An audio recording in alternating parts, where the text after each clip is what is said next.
Alice, Sofia, Carolina, Heloísa, Fernanda, Marcela, Letícia, Maria. Somos muitas. Somos 106 milhões de brasileiras. E mesmo sendo 51% da população, somos apenas 13 senadoras e 54 deputadas federais, de todos os partidos. No Congresso Nacional, somos 11% do total. E esse deveria ser o lugar para ouvirmos a voz de todos e todas. Alguma coisa está errada. Nós, do PSDB Mulher, queremos um Brasil mais igualitário, com menos diferenças, com mais respeito. Com mais espaço para tratar dos problemas que interessam às mulheres. Todos os problemas. Mesmo sendo poucas, nós, mulheres do PSDB, fazemos a diferença, tanto no Executivo quanto no Legislativo. Comunidade Solidária, Secretaria da Mulher da Câmara, primeiro Ministério da Mulher. Agora, em 2018, queremos fazer mais. Queremos ser o partido com o maior número de mulheres eleitas para participar da vida política do país. Porque o lugar da mulher é na política. É empreendendo, é recebendo salários iguais, é cuidando, é cumprindo as leis. É no comando, é se colocando no lugar dos outros, é trabalhando por um futuro melhor. Afinal, lugar de mulher é onde ela bem quiser. PSDB Mulher.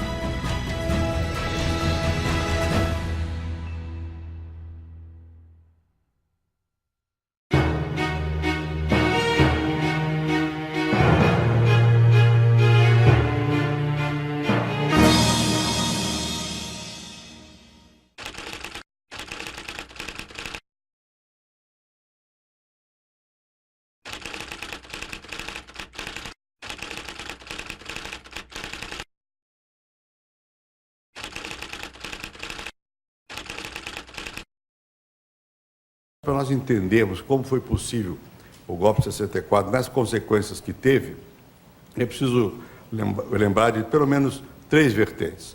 Primeiro, que as Forças Armadas no Brasil, desde a República, sempre tiveram um papel intervencionista. Sempre. Não só em 89, como é sabido, a pressão militar foi essencial para mudar a forma do regime, da monarquia para a República, como depois, mesmo em plena República, sempre houve um componente militar muito ativo e que mais adiante se transformou mesmo em alguns movimentos de tipo revolucionário, em 1922, em 1924, depois em 1930. Em todos eles, na verdade, uma parte das Forças Armadas tentava se aproximar de algumas forças políticas, criticavam as forças dominantes, o que chamavam de oligarquias, ou dos cartolas, mais expressivamente, em certa altura, e houve sempre uma certa divisão também dentro das Forças Armadas. Depois de 30, outra vez, vitorioso o movimento de outubro de 30, que foi uma junção de setores militares que vinham lutando desde antes contra as oligarquias, que se juntaram depois com as oligarquias. Getúlio foi a expressão disso. Continuou havendo uma divisão grande nas Forças Armadas e um papel muito ativo das Forças Armadas. Durante todo o período do Getúlio, basta ler as memórias dele, o tempo todo ele está falando de conspiração aqui, conspiração ali, um regimento que vai se sublevar, um militar que vai querer fazer isso ou fazer aquilo.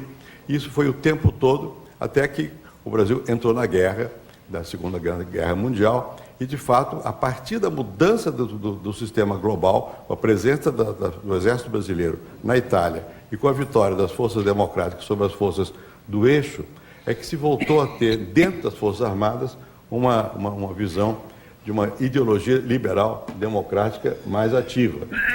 Derrubam o Getúlio, e não por acaso, talvez o único governo que tenha sido mais imune a esses golpes e contra-golpes militares foi o Dutra, que era general.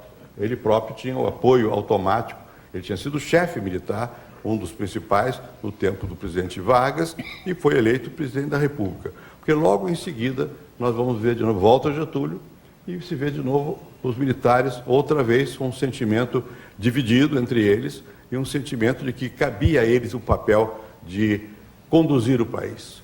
Essa ideia é antiga, isso vem desde o fim da Guerra do Paraguai. É uma ideia de que os militares são como que sacerdotes da pátria.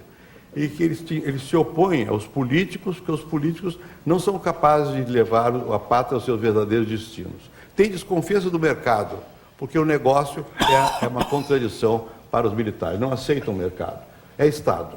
E o Estado que tem que se ligar ao povo. Isso é uma ideologia que permeava muito as Forças Armadas e que a essa ideologia se contrapôs a ideologia depois da Segunda Guerra, que era mais liberal-democrática, de um outro setor das Forças Armadas.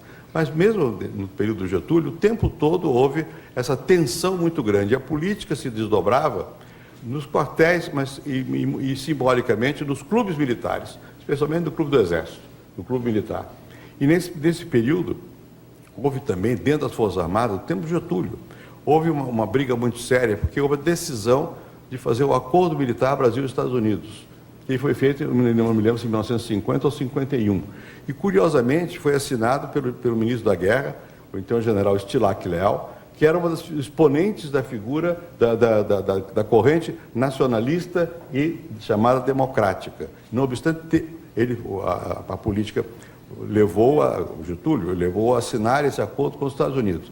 E, a partir daí, houve uma modificação grande, que já começara antes. Eu assisti, até por razões familiares, quando, na época da Segunda Guerra Mundial, quando os militares brasileiros, que estavam muito mais inclinados a apoiar o eixo do que os aliados, pouco a pouco foram sendo ganhos pelos aliados, sobretudo pelos americanos, que mandaram muitos oficiais ao Brasil, oficiais que falavam português, de origem americano-português, para conversar com os militares brasileiros. Eu assisti isso em minha casa, conversar com militares brasileiros para tentar levar o Brasil para uma posição de contra o eixo, e o Getúlio, manobrando, e por razões de interesse nacional, fez de conta que ia apoiar o eixo, por a questão da siderúrgica nacional, finalmente fez um acordo com os americanos, fez um acordo com o Roosevelt, mas essa tensão foi permanente. Quando o Getúlio voltou eleito popularmente, de novo, não só houve um acordo militar com os Estados Unidos, como houve dentro das Forças Armadas uma luta muito grande, e houve uma mudança de ministério, saiu o Estilac Leal, veio comandar São Paulo, saiu do comando do chamava-se Ministério da Guerra, e a partir daí houve uma luta dentro das Forças Armadas muito grande, um primeiro expurgo contra militares considerados comunistas. Alguns eram, poucos, ligados ao Partido Comunista, outros não. Aquilo era muito forte, muito marcante, ainda em pleno regime do Getúlio, nos anos 50, muito antes do golpe. Quando ganha o Juscelino, de novo, nós vamos ver que o Juscelino governou sob ameaça de rebeliões, Jacareacanga, Aragarças, o tempo todo nós temos aí a presença ativa, só que dessa vez de militares mais, digamos, de orientação mais pró-americano, do que propriamente nacionalistas. Muito bem, o Juscelino conseguiu contornar esse aspecto, mas logo depois veio o Jânio Quadros, que por outras razões, me refiro daqui a pouco, não teve continuidade, e quando o vice-presidente, que era o Jean Goulart, foi para o governo, de novo os militares tiveram o tempo todo uma ação muito constante. Então só se surpreendeu pela existência dessa pressão militar quem não conhece a história do Brasil, que esse tempo todo foi assim. Bom, esse é um vetor. O outro vetor é que não se pode, portanto, para entender o golpe militar, é preciso entender que os militares brasileiros, até aquela época, e isso perdurou, estavam o tempo todo inseridos na vida política. Muito mais do que se preocuparem com as questões da caserna, estavam preocupados com as questões do Estado. E tinham uma visão sobre qual seria o papel do Estado brasileiro. Se dividiram. O tempo todo se dividiram entre o grupo, digamos, mais nacional estatizante e o grupo mais liberal, mas também não democrático, também autoritário. Bom, a outra vertente importante para entender o que aconteceu é que o jogo internacional. O golpe de 64, na forma que tomou, só se entende melhor porque nós estamos na Guerra Fria. Hoje é difícil imaginar o que era a Guerra Fria. Uns estão para cá, outros estão para lá. Quem não está com os aliados, com os Estados Unidos, na verdade, está com a Rússia, com a União Soviética, na visão, na simbologia interna. Então, o perigo comunista era isso, o tempo todo, o tempo todo. Agora nós estamos assistindo a Venezuela. Isso era impensável no tempo da Guerra Fria, que houvesse o que aconteceu na Venezuela sem intervenção americana. sem que houvesse realmente um propósito forte de desestabilizar o governo. Na época da Guerra Fria, o Chile, eu vivia no Chile, e mais tarde no Chile do Allende. O Allende era um social-democrata tradicional. Não tinha nada de ultra-esquerdista, nada. E acabou assumindo papéis porque a situação da tensão da Guerra Fria, basta ver os depoimentos existentes hoje, a ação dos americanos foi imensa. E também essa ação do Fidel, foi para Cuba, ficou para o Chile, ficou um mês lá. Então, 64 foi, por um lado, a questão desta forte presença militar na política brasileira. Em segundo lugar, o fato de que o mundo estava polarizado, em termos de Guerra Fria, democracia ou comunismo, no imaginário. Né? Terceiro, a qualidade da nossa democracia sempre foi frágil. Sempre foi frágil. O que se considerou como democracia até os anos 30 foi a oligarquia. Os que aqui estão cheios de cientistas políticos sabem, o voto era uma coisa minoritária e a política dos governadores era uma política tranquila de que as classes dirigentes se entenderam e produtoras se entenderam. O presidente da República era o chefe dos chefes, era o chefe natural, e essa chefia natural, a teoria do Campos Salles, tinha vigência na medida em que o chefe natural também respeitava as chefias locais. E todo o sistema democrático não só era muito viciado pelo bico de pena, ou seja, o voto era aberto, era sob controle, etc., pelos cabos eleitorais, como havia comissão de validação dos poderes. Quer dizer, a pessoa era eleita e dependia na Câmara de uma comissão que diria se valia ou não a eleição daquela pessoa. Foi o tempo todo assim. Mas o fato é que, se nós não entendemos qual era o contexto em que se desenrolava o golpe, o contexto não só dos fatos do dia a dia, mas em termos daquilo que está subjacente a esses fatos, é difícil entender como aconteceu o golpe de 64. É óbvio que, a partir de certa altura, você já tinha processos de mobilização social mais intensos. Basicamente, a partir da Segunda Grande Guerra, o processo de industrialização avançou muito no Brasil, e de urbanização. Então, você tinha presença de massas nas ruas. Né? A pobreza do campo veio para a cidade. Começa o favelamento, hoje chamamos populações marginais, não sei o quê e tal. Isso ganhou um aspecto de presença muito grande e era um fator que não tinha expressão direta no jogo político oficial, mas que tinha que ser tomado em consideração.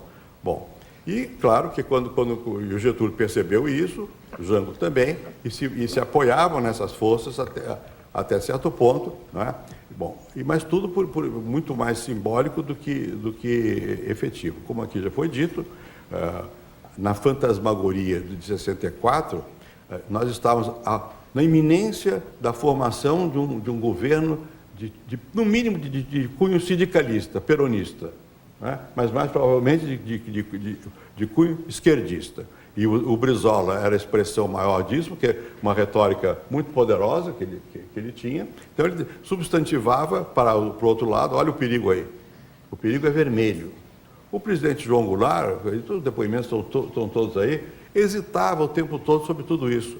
Poderia ter reagido, sempre as questões, dificilmente, porque, como foi dito, não havia dispositivo militar. E também o outro lado não tinha tanta força, tanta certeza de que iria ganhar.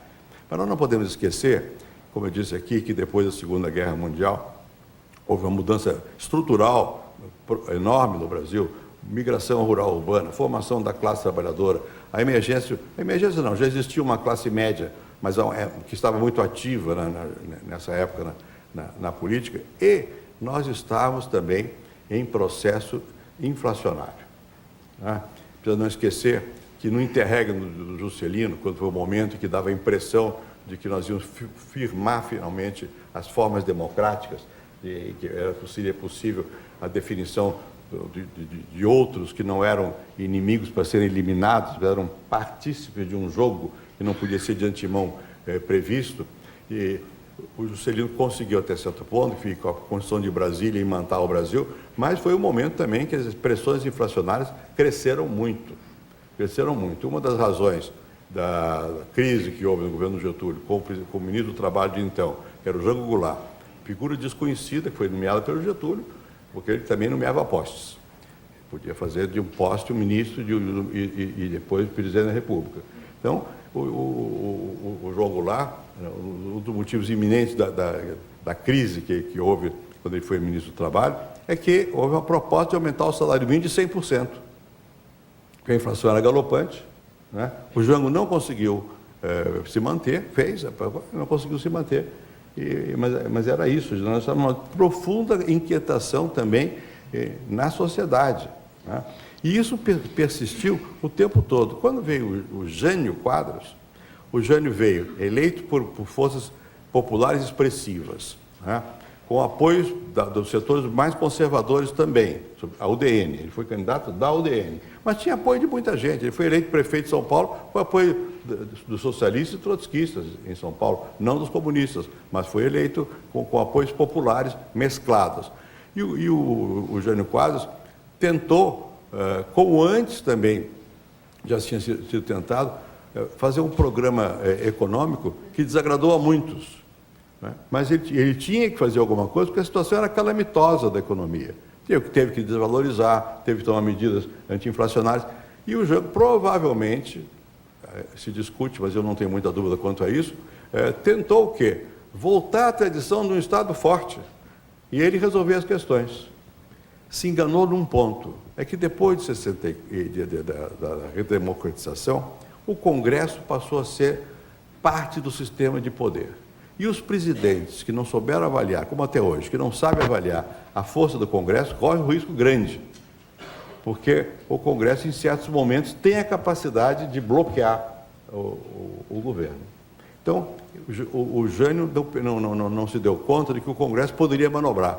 Escreveu uma carta de renúncia, que era para ser lida e discutida. O presidente do Congresso fez uma declaração: não, isso não existe, não há vazio do poder. A demissão é um ato unilateral, não se discute. Está vago o poder, assume o presidente da Câmara, que era a linha sucessória. Foi o golpe no golpe, né? Foi o que aconteceu. Mas daí por diante, não houve possibilidade mais, propriamente, de uma estabilização de toda aquela ebulição que surgira com o desenvolvimento urbano e industrial, com a formação de novas classes. E quando o Jango percebeu isso, a certa altura, quando o Celso Furtado foi ministro do Planejamento e fez um programa de austeridade, um programa de colocar ordem na economia, foi derrubado pelos próprios homens do Jango.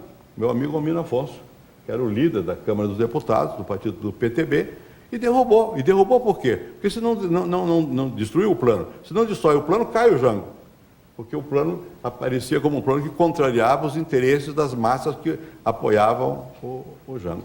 Então era uma situação de muita instabilidade. E nessa instabilidade é que surgiram todas as ideias que se notabilizaram das reformas de base, em 63, 64. A visão naquela época era muito diferente do que se pode imaginar hoje. A esquerda achava basicamente o seguinte: estamos na Guerra Fria. A luta fundamental é a luta anti-imperialista. Quem são os representantes do imperialismo no Brasil? São os latifundiários. Os latifundiários, os americanos, eram os inimigos da esquerda. Quem são as forças progressistas? São os que fazem o desenvolvimento industrial, os empresários industriais, e os trabalhadores, que tem que haver uma aliança progressista. Isso é a visão comunista da época. Eu, por acaso, estava fazendo uma pesquisa sobre empresários industriais. Conversei com muitos deles. Nenhum deles era favorável absolutamente à reforma agrária. Vários deles tinham fazenda e todos eles, ou quase, que o que queriam se associar às empresas internacionais. E, não obstante, a esquerda estava orientada por essa ideia. Por quê? Porque predominava a contradição principal, que era anti-imperialista. A luta entre a União Soviética e os Estados Unidos. Esse era o contexto em que as forças, em que nós nos debatíamos. Não posso me excluir, porque eu estava nisso também. Então, todos nós nos debatíamos dentro desse contexto. Então, a ideia de reforma de base era: bom, vamos resolver esses impasses rompendo essa aliança fatídica e vamos fazer o quê? Vamos nos apoiar na classe camponesa, não sei que nome se dava na época, nos trabalhadores do campo, e na classe média urbana e nas cidades. Vamos fazer as reformas. Que reforma? Reformas de base, urbana, rural. não se tinha realmente muita noção sobre o que seriam essas reformas. Se sentia necessidade de fazer alguma coisa, porque ninguém estava contente. Uns porque temiam o comunismo, outros porque achavam que o governo era ineficiente, outros porque o custo de vida era muito elevado, outros que os sindicatos não eram ouvidos, outros que tinha luta no campo. Enfim, era uma situação geral de insatisfação. A reforma agrária não chegou nunca a ter um pensamento real nessa época sobre o que seria isso. O Jango assinou um decreto no comício de 13 de maio, desapropriando refinarias, desapropriando 50 quilômetros de cada área, em tese, que eu não disse especificamente, dando autorização para se desapropriar 50 quilômetros em cada margem das estradas federais, e reforma urbana ninguém sabia o que era. Vão tomar minha casa? O que é isso? Essa era a visão da classe média, assustada. Vão tomar minha casa? O que é reforma? Ninguém sabia. Eram palavras, não tinha realmente consequência. Era um momento realmente de muita incerteza.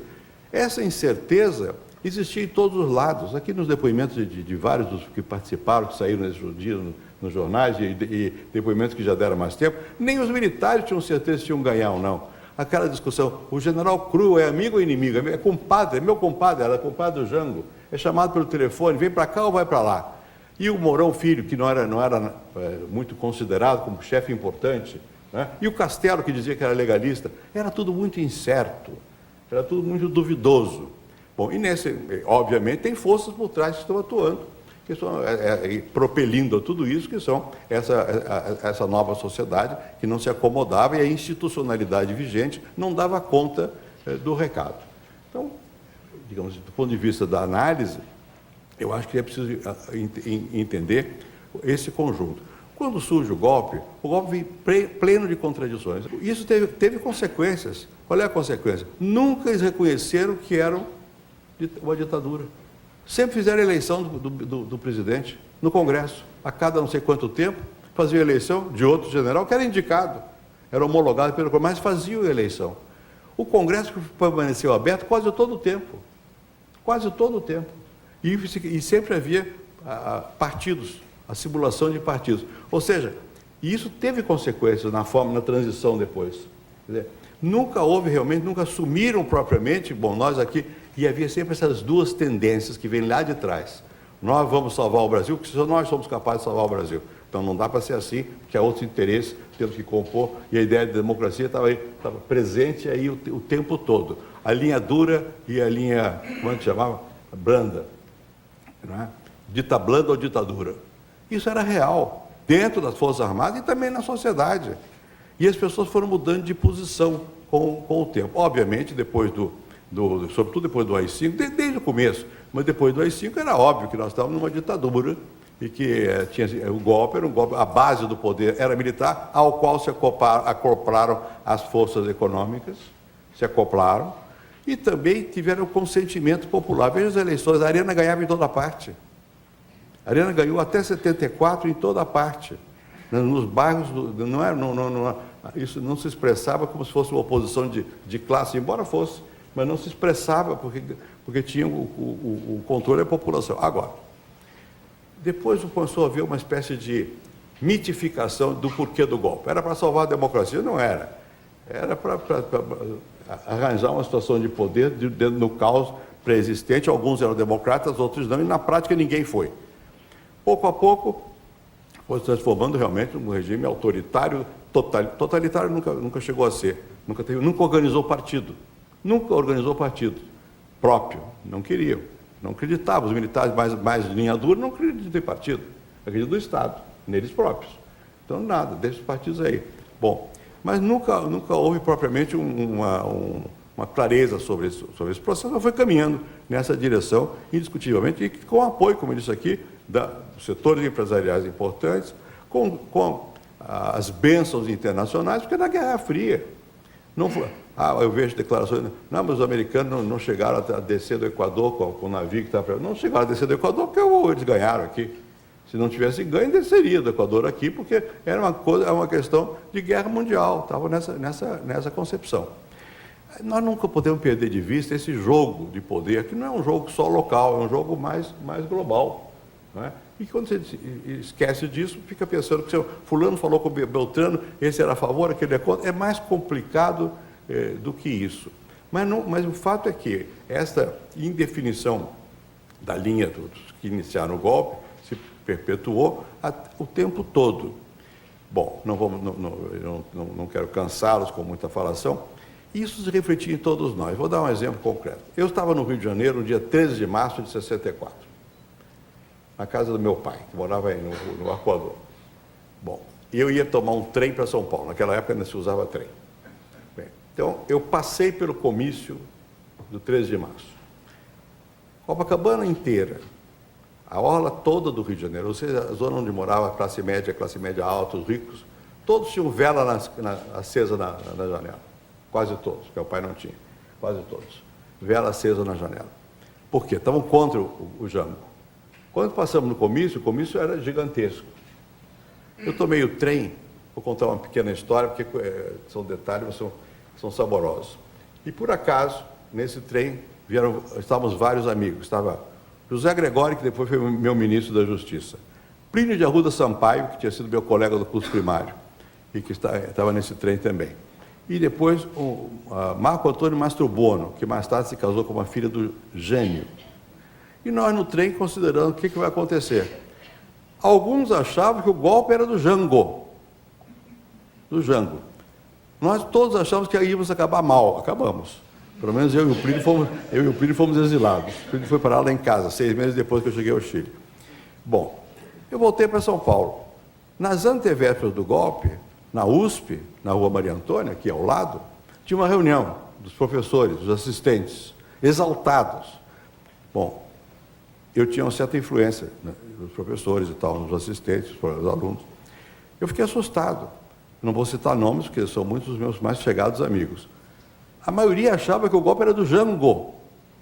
Eu telefonei para um amigo meu, que era professor da medicina, Luiz Adebrando Pereira da Silva, e que era ligado ao Partidão. Digo, Luiz, vem para cá, porque vai sair um manifesto contra o Jango, na USP, na Rua Maria Antônia, aqui ao lado. Nós não tínhamos, ninguém sabia bem de que achávamos todos, a situação como está não vai ficar.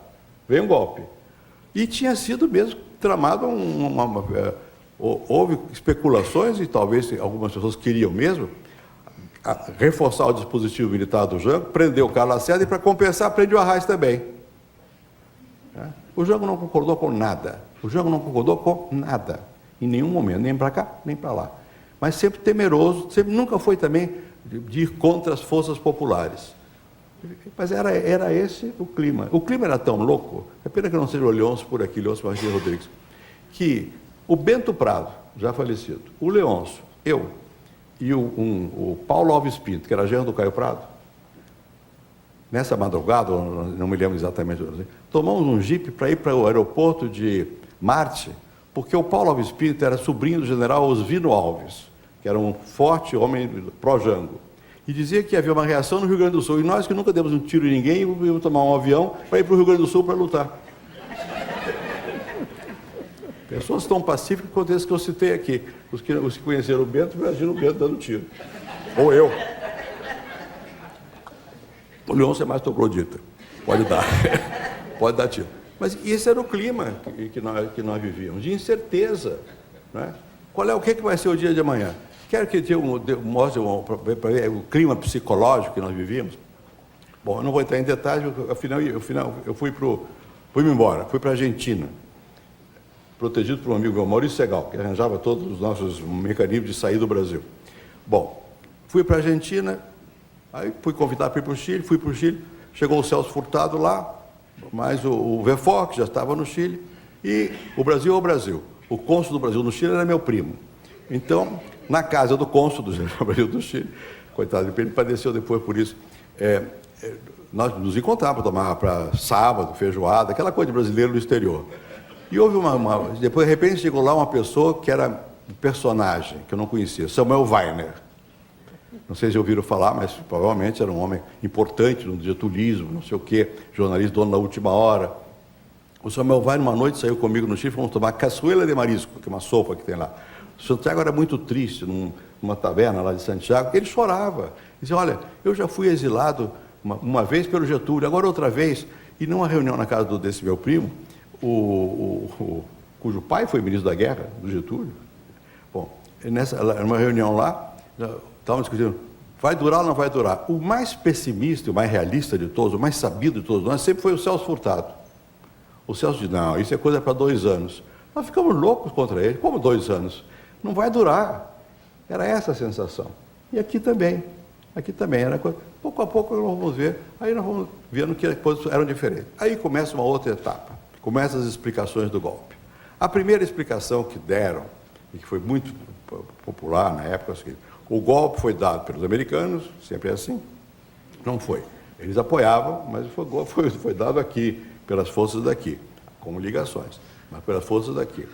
E, na verdade, a teoria vista pela esquerda, e mais ou menos centro-esquerda, a teoria é o seguinte, esse golpe é para parar a industrialização brasileira. Então, nós vamos para uma economia agrária.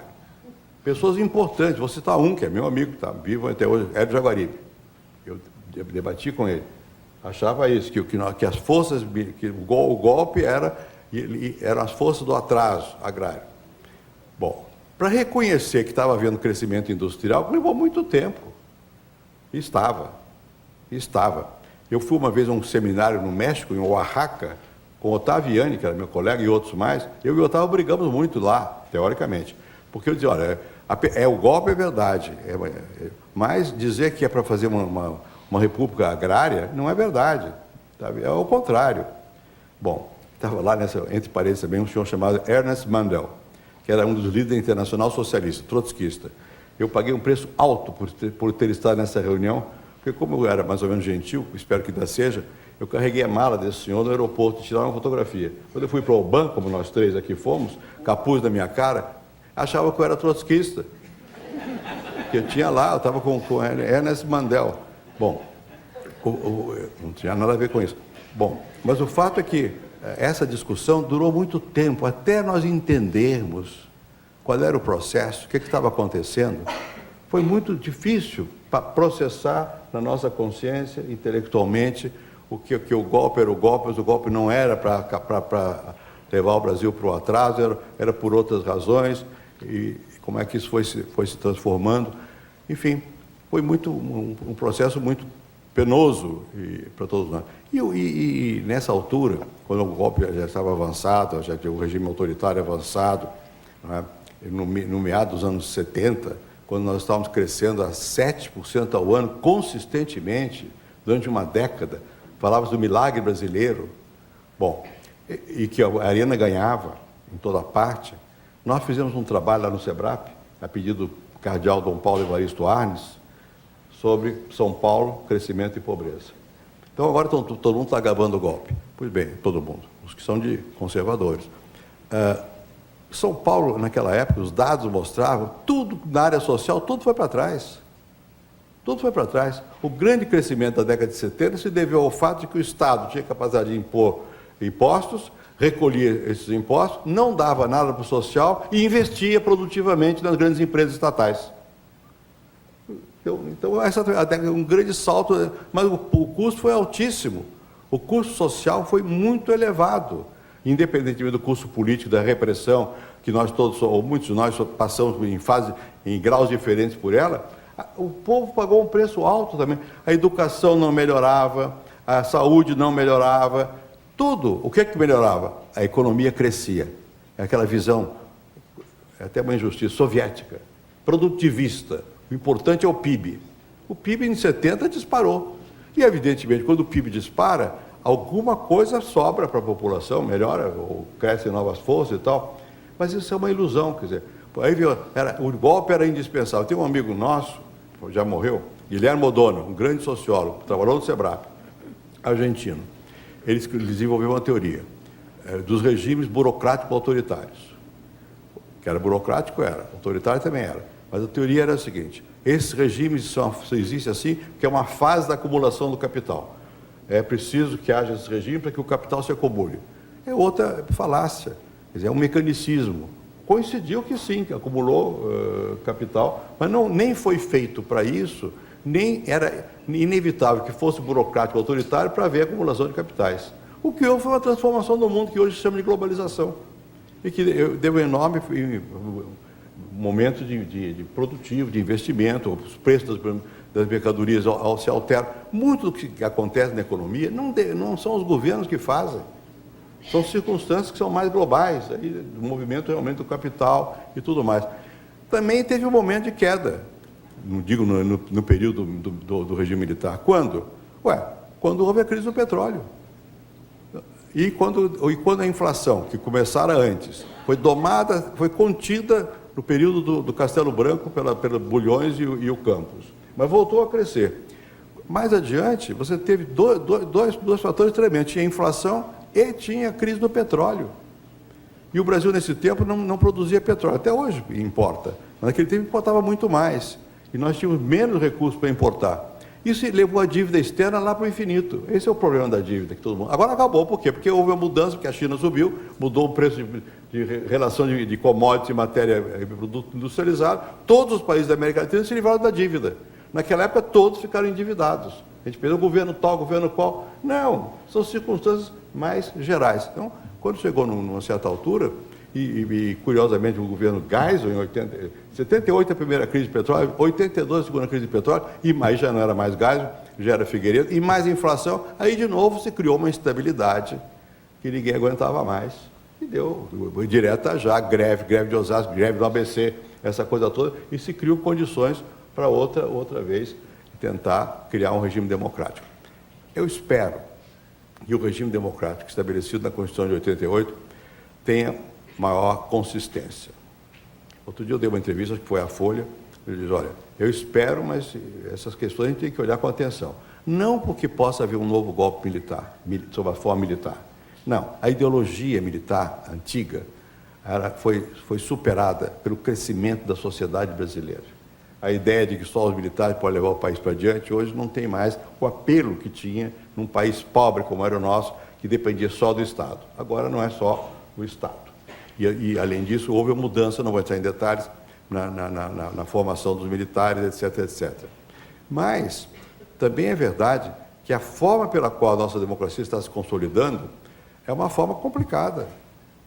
Eu tenho repetido isso, que é muito simples de perceber. 20 e tantos partidos do Congresso, mais de 30 partidos, 39 ministérios, como é que faz?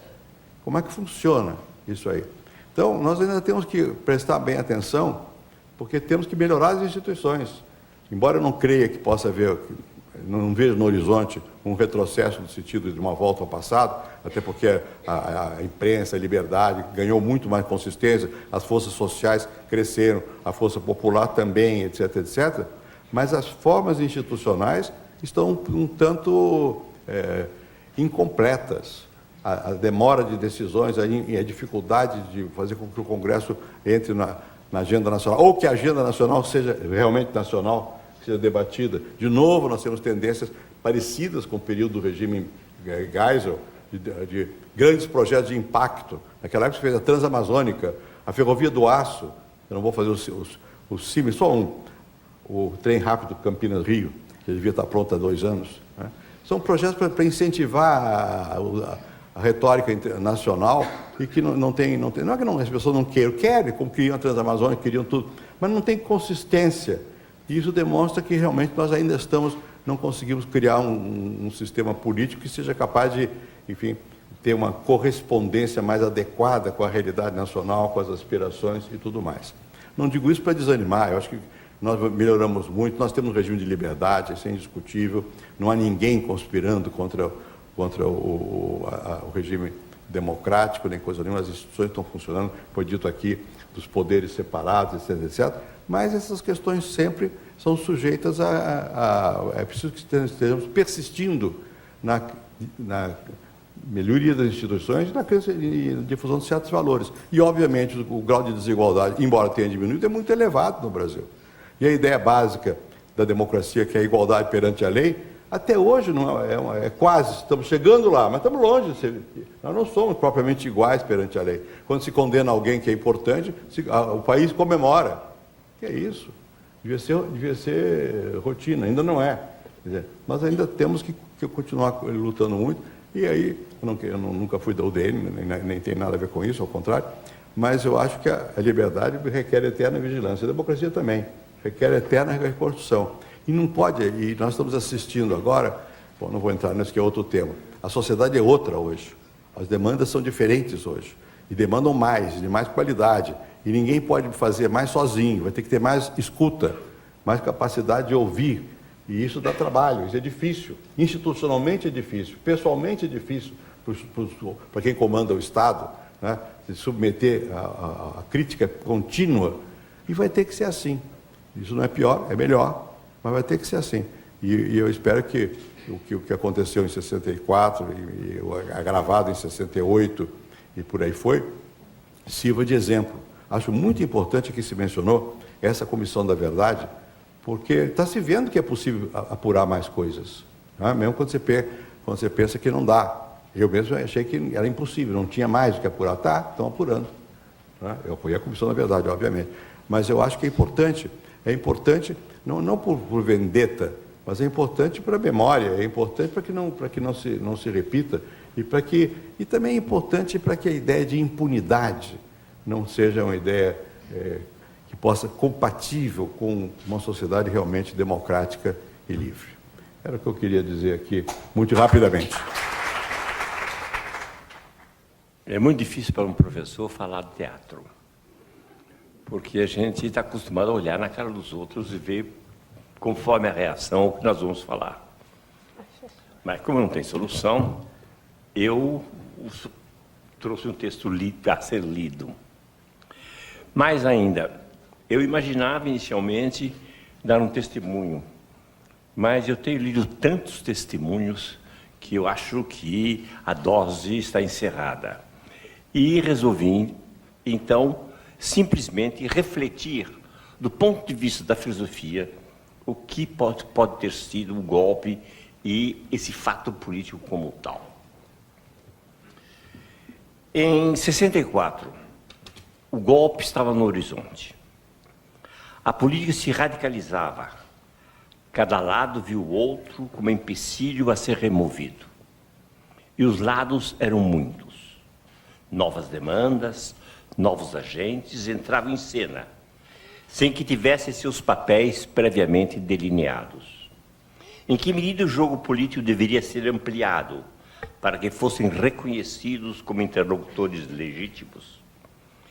Eu e muitos dos meus colegas que giravam em torno das faculdades da Rua Maria Antônia, vimos essa crise particularmente pelo prisma da luta de classes, resultante de um processo de modernização capitalista da economia e da sociedade brasileira, que lançava na arena novos interesses e novos agentes. Desde a posse de João Goulart, cada dia se tornava mais evidente que uma ruptura da legalidade se impunha para que as reformas de base pudessem ser feitas, permitindo que as novas demandas e os novos agentes pudessem participar do jogo político. E, aos poucos, essa radicalização assumia a forma de um confronto entre esquerda e direita, reformulando entre nós a polarização da Guerra Fria. Sob esse aspecto, a primeira fase do golpe foi uma espécie de reação de um grupo que temia ser excluído da cena política. Um excluiu o outro com medo de ser excluído, mas esperando reformas sem tocar na estrutura política profunda, sem ameaçar os privilégios de classe.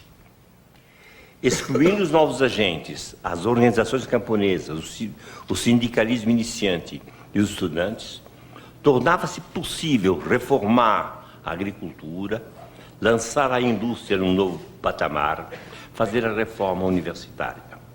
A radicalização da luta política transformava o outro num empecilho a ser removido.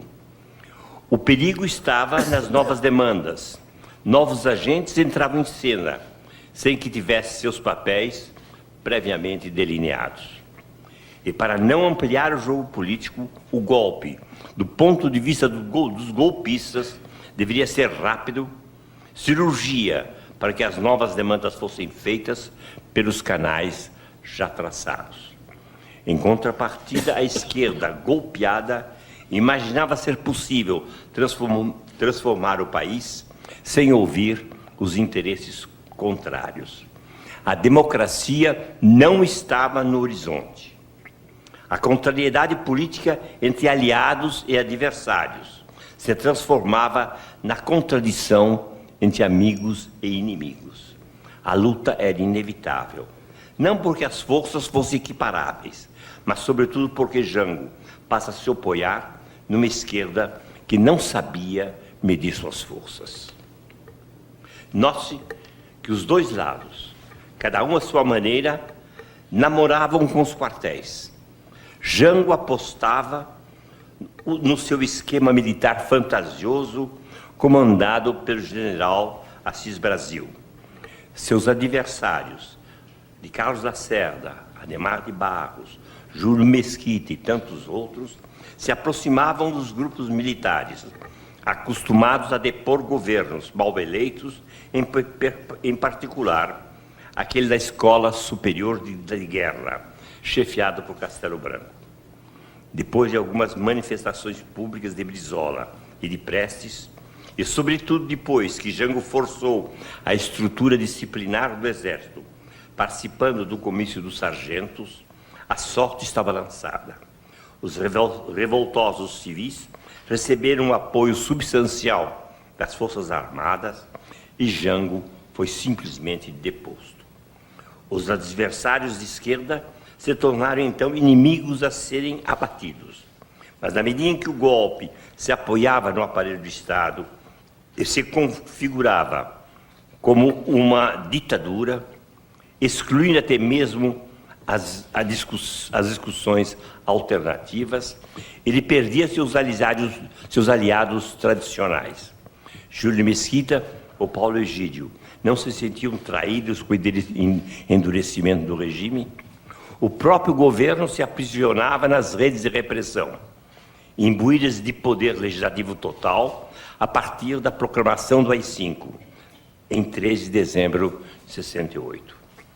Nesse momento, as forças instaladas no poder reafirmam sua capacidade de legislar e se institucionalizar, retirando do horizonte qualquer diálogo com os adversários. Esse poder instituinte da Revolução, já firmado no ato institucional número 1, se transforma num ato permanente de exclusão. Diz o AI-5, eu cito: considerando que a Revolução Brasileira de 31 de março de 64 teve, conforme decorre dos atos com os quais se institucionalizou, fundamentos e propósitos que visavam a dar ao país um regime que, atendendo às exigências de um sistema jurídico e político, assegurasse autêntica ordem democrática baseada na liberdade, no respeito à dignidade da pessoa humana, no combate à subversão e às ideologias contrárias às tradições do nosso povo, na luta contra a corrupção, buscando desse modo, ele cita o AI-1, os meios dispensáveis à obra da reconstrução econômica, financeira, política e moral do Brasil, de maneira a poder enfrentar de modo direto e imediato os graves e problemas urgentes de que depende a restauração da ordem interna e do prestígio internacional da nossa pátria. Esse é o primeiro momento, a primeira consideração do AI-5.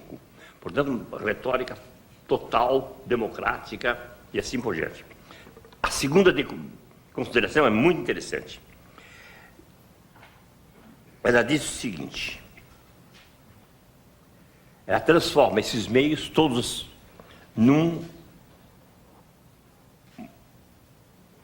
fins irretorquíveis. Diz, considerando que o governo da República é responsável pela execução daqueles objetivos e pela ordem de seguranças internas, não só não pode permitir que pessoas ou grupos antirrevolucionários contra ela trabalhem, tramem ou ajam, sob pena de estar faltando a compromissos que assumiu com o povo brasileiro, bem como porque o poder revolucionário, ao editar o ato constitucional número 2, afirmou categoricamente que, ela cita, não se disse que a revolução foi, mas que é e continuará. Fecha a citação. E, portanto, o processo revolucionário em desenvolvimento não pode ser detido. O AI-5 estabelece a continuidade completa da revolução. Desde o primeiro ato institucional, o grupo instalado no poder se vê autorizado a legislar em nome, eu cito, da autêntica ordem democrática, baseada na liberdade, no respeito à dignidade humana, etc. Mas instituindo-se legítima e legalmente como instrumento de destruição daqueles que tramam contra a ordem revolucionária. Sabemos que o Estado possui o monopólio do uso da força legal. Mas enquanto um dos seus poderes, o executivo, passa a definir o inimigo, ele se transforma em Estado totalitário. A divisão dos poderes é essencial para a democracia. Somente ela assegura que o inimigo seja posto tão só como adversário. Somente ela assegura que a diferença entre o governo e a oposição se mantenha no nível da contrariedade e não desande para o nível da contradição. Noutros termos, a divisão de poderes na democracia coloca entre parênteses a contradição entre amigos e inimigos, entre nós e o outro absoluto, permitindo que eles convivam num plano comum, o plano da contrariedade. Não estou brincando com a lógica ao insistir que a política depende de uma boa formação da oposição entre aliados e adversários, que bloqueia a contradição entre amigos e inimigos. Também não estou pensando a contradição simplesmente como uma oposição radical entre P e não P, entre duas proposições, como se já existisse o domínio prévio formado pelas oposições e pelas proposições. O contradizer político abre a clareira da luta e desenha os inimigos como aliados e adversários. Para mim, não tem sentido procurar, por exemplo, o terreno comum entre PT e PSDB, que permitisse uma aliança nacional em vista do bem público, na medida em que esse bem público é desenhado pela luta e pela iminência da guerra civil. Insisto nessas considerações lógicas na tentativa de mostrar que a política é mais que um fato positivo, porquanto entrelaça decisões que precisam ser pensadas segundo uma lógica própria. Se essa lógica exclui a contradição, se a lança no limite do pensável, o jogo político passa a ter no horizonte uma universalidade limitante, seja a forma de um contrato social, seja sob a forma de uma autoridade de princípio. Nos dois casos, desaparece o contradizer como possibilitação inerente à luta política, que assim é pensada como fato natural. Os leões não fazem política. É exatamente nesse sentido que eu queria mostrar e levantar a lebre para vocês, de que, enquanto nós não pensarmos a política como um fato que institui as disparidades e que nós não podemos imaginar simplesmente a disparidade como sendo assumida por um projeto nacional que exclui o outro, nós não teremos política. Isto é, a política não é um fato positivo, mas é um fato que, além de tudo, estabelece contradições e que hoje nós não podemos esquecer dessa contradição fundamental, senão nós iremos também caminhar para uma espécie de negação da política como tal. Era basicamente esse alerta que eu queria fazer e acho que basta. Obrigado.